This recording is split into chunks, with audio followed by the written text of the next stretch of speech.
Hello everyone. Today, we're going to delve into the secret to finding reliable handyman services.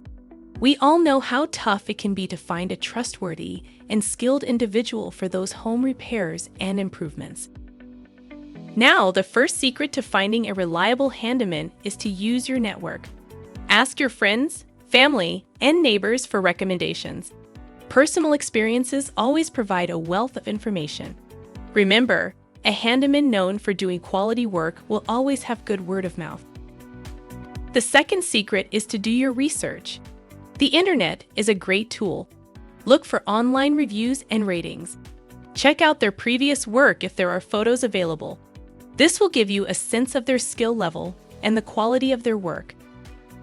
The third secret is to interview potential handymen.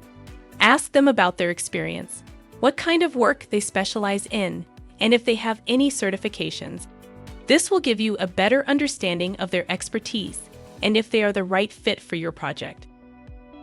Lastly, always get a written estimate. This will protect you from any unexpected costs and will give you an idea of how much the project will cost. Remember, the cheapest option isn't always the best. Quality work often comes at a price.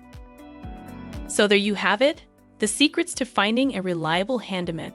Remember, it's all about doing your research, using your network, interviewing potential candidates, and getting a written estimate. With this approach, you're sure to find a handyman who can get the job done right. Thanks for watching.